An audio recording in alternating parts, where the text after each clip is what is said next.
Are you pleading guilty because you are guilty?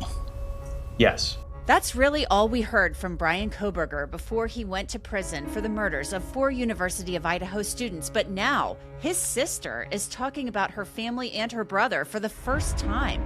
I go over what Mel Kohberger has said about her brother and how the crimes he's pleaded guilty to committing have impacted her family. I'm Angenette Levy, and this is Crime Fix.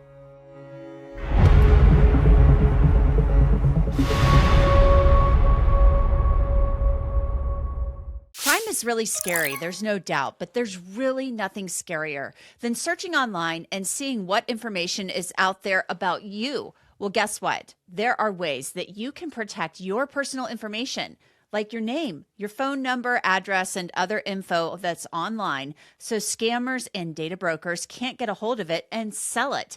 Incogni is a company that can do that for you. You can sign up on its site, and they'll start removing your data ASAP. Setup takes just minutes. Just create an account, authorize Incogni to act for you, and they do the rest. And with their new Unlimited Plans custom removals feature, you can submit custom links where your data shows up, and a privacy expert will remove it for you. So if you care about your online safety, and you really should, take your data back with Incogni. Use code CRIMEFIX for 60% off an annual plan. It's been a little more than 5 months since Bryan Kohberger was sentenced to 4 consecutive life sentences for the murders of Maddie Mogen, Kaylee Gonsalves, Ethan Chapin, and Xana Kernodle. After Kohberger's arrest in late December of 2022 at his parents' home in Pennsylvania, an attorney representing him there released a statement on behalf of him, asserting his innocence and speaking on behalf of the Kohberger family.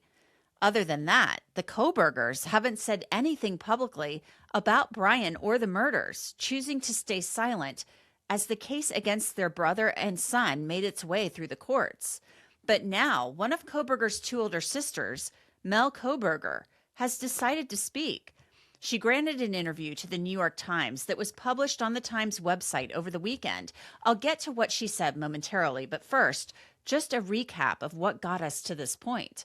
On November 13th, 2022, roommates of Maddie Mogen, Kaylee Gonsalves, and Xana Kernodle called 911 after a friend found Xana and her boyfriend Ethan dead in Xana's bedroom. Where at? Up here? Up here. We got a call from them that someone, they're looking to be normal, and I just came in checking in here, and you can write this down. And I checked this. Pretty much, they were in the main room. I heard them dancing and laughing. Kaylee went upstairs and she screamed because someone was in the room and she ran downstairs. And I kept calling her name and she wouldn't answer. And then I saw the guy. I just locked the door and then I ran downstairs. But we don't know what's going on. I heard her scream and she ran downstairs because she saw someone. That's what I'm pretty sure she said. Someone's here and she screamed and just ran downstairs. And I called for her name, but I jumped up and locked my door because I was so scared. And then I heard someone in the bathroom and I heard her crying and I heard some guy say that you're going to be okay, I'm going to help you. And I kept calling her name, but she wasn't answering. And then I opened the door for a second and I saw this guy and he was not insanely tall, but he was wearing all black and like this mask that was just covering his forehead and his mouth. I heard her scream and she ran downstairs because she saw someone. That's what I'm pretty sure she said. Someone's here and she screamed and just ran downstairs. And I called for her name, but I jumped up and locked my door because I was so scared. And then I heard someone in the bathroom and I heard her crying and I heard some guy say that you're going to be okay, I'm going to help you. And I kept calling her name, but she wasn't answering. And then I opened the door for a second and I saw this guy and he was not insanely tall, but he was wearing all black and like this mask that was just covering his forehead and his mouth. Over the next 6 weeks, a massive police investigation unfolded to determine who killed Maddie, Kaylee, Xana, and Ethan, and why. And why were 2 roommates left unharmed? Everyone was a suspect, but unbeknownst to the public at the time was the fact that investigators had a couple of pieces of evidence that they were relying upon to lead them to a suspect. The main piece, this K-bar knife sheath, that police said they found next to Maddie Mogen's body, the DNA of an unknown male found on the leather strap according to lab reports, and small specks of Maddie and Kaylee's blood were found on the back along with the DNA of a male. The results were called low level. Detectives also had video of a white car speeding away from the King Road neighborhood at 4:20 a.m. the morning of the murders, after the car had entered the neighborhood minutes earlier. The FBI would later tell the Moscow Police Department to look at Bryan Kohberger after using investigative genetic genealogy to examine the DNA left on the strap of the K-bar knife sheath. A little more than 4 days after Christmas, Kohberger was arrested at his parents' home in Pennsylvania and charged with murdering Maddie, Kaylee, Xana, and Ethan. And then, weeks before his trial was set to begin last summer, Kohberger pleaded guilty. Has anyone offered you a reward of any kind other than the plea agreement in order to get you to plead guilty today? No.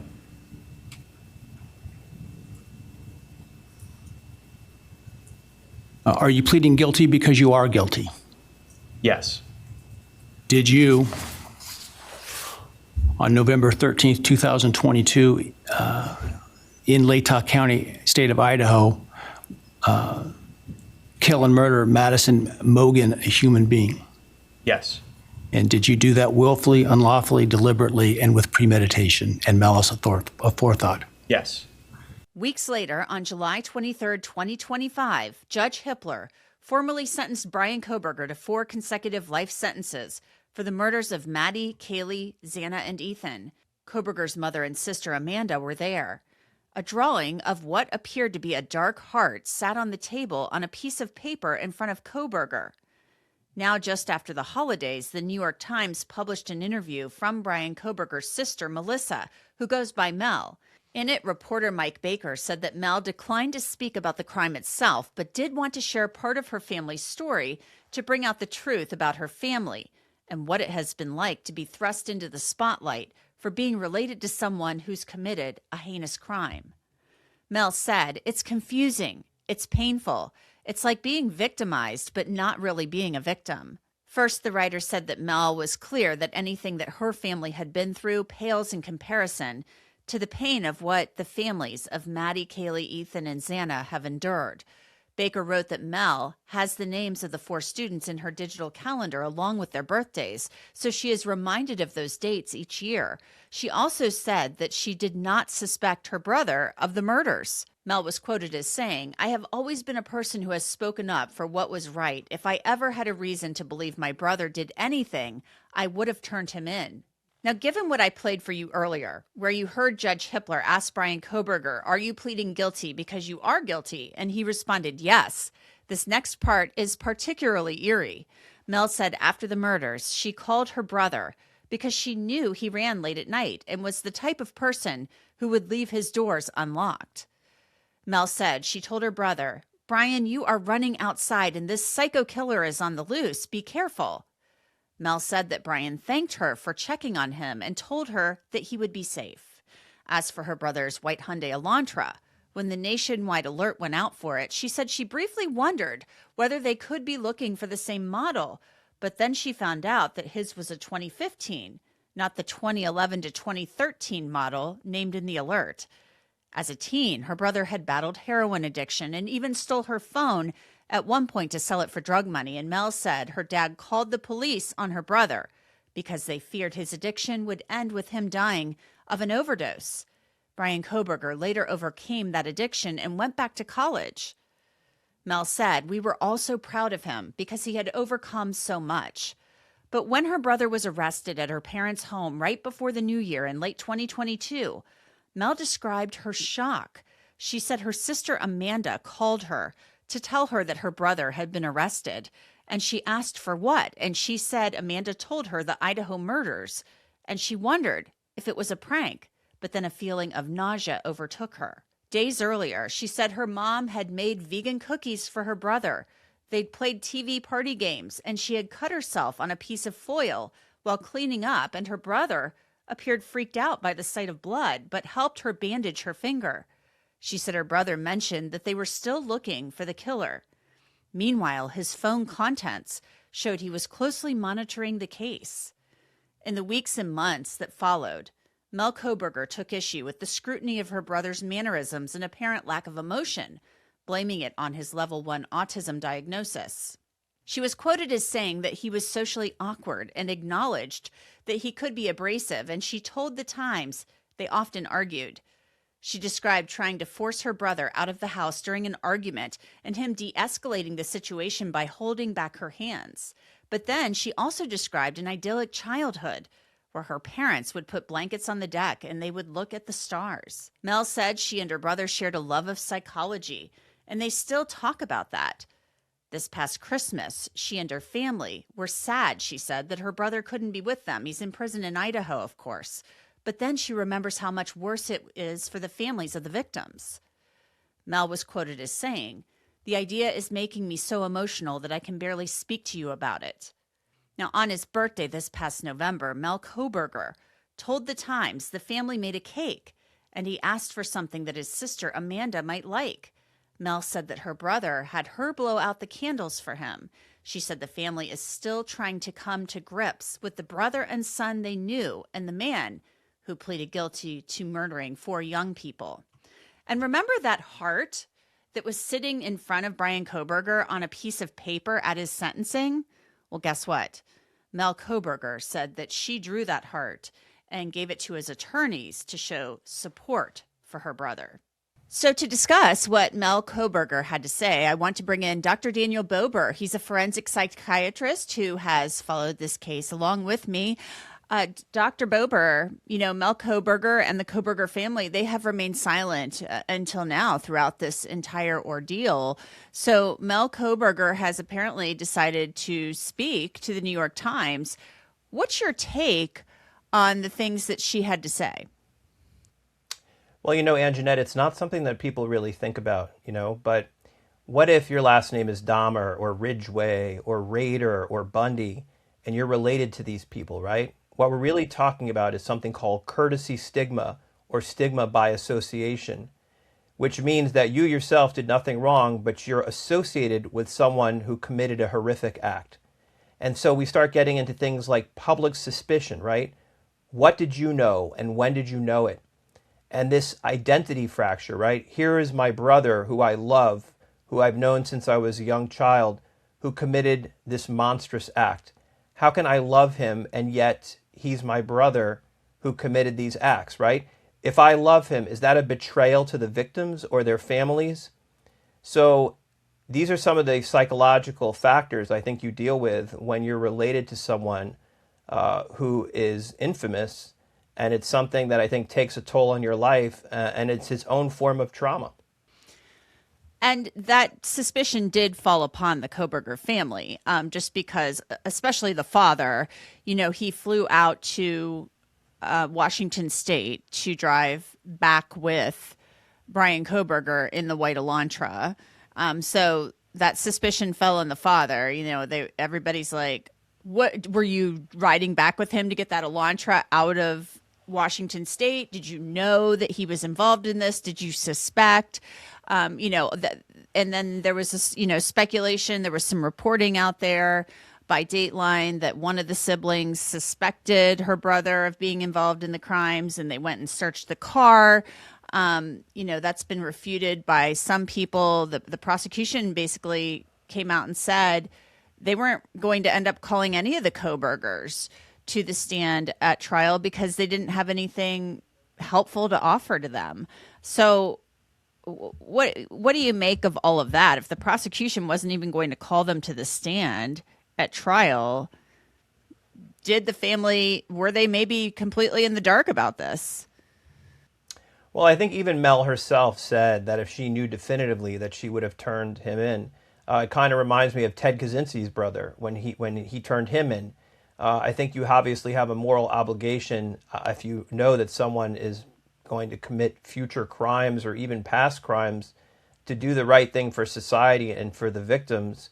But it puts you in a very tough spot, right? So where do you draw the line if you suspect something? Do you tell the police if you suspect something, or do you need hard evidence? And are you betraying that person that you grew up with, that you love, that's been with you through all these good times and bad times? It puts this person in a very difficult position, and it's something that as a society, I don't think we really talk about, because we're always focused, rightfully so, on the primary victims and their families and the dead, but there are a lot of collaterals that suffer because of the acts of these people. In the article, she points out that, look, I mean, the author of the article said, Mike Baker said, several times she noted that anything she and her family have been through pales in comparison to what the victims' families have been through. But they have been through some trauma. I mean, they've been scrutinized online, and this is due to actions of her brother, not anything that they have done. And she said that she didn't speak publicly, and they didn't want to do anything that added trauma to or inflicted trauma onto the families of the victims. But they're still, they still love their brother and their son, and are supporting him. That's a strange, kind of balancing act, given the horror of this crime. Like, how do families deal with that? I think it's a delicate dance, right? And again, I think it's something families really struggle with. If I love my son, if I love my brother, am I betraying the memory of the victims? Am I betraying their families? And remember, I was reading in the article that this girl was studying to be a mental health counselor. And again, this is something where now she's not a mental health counselor. She's the killer's sister. That is almost a badge of shame that she has to wear, almost like a scarlet letter that she's always going to have because of her last name. I mean, maybe when she gets married, she'll change her name. I remember watching CNN when they had Jeffrey Dahmer's brother on, and Jeffrey Dahmer's brother changed his last name to get out of the public spotlight. So this is a stigma that they carry with them, and it's not justified. A lot was left out of the New York Times article, and that's their prerogative. But, there was a lot that came out in the investigation about Bryan Kohberger and his behavior at Washington State University, particularly his attitude toward women and the fact that he treated women poorly in some respects, or at least viewed them poorly. We're not getting any of that from Mel Kohberger. He grew up in a house with, a mother, a father, 2 older sisters. We're not hearing anything from her that he was ever disrespectful to her, other than, he stole her cell phone when he was in the throes of heroin addiction. They called the police, which I found very interesting, because they thought he was going down this horrific path that might lead to him dying of an overdose.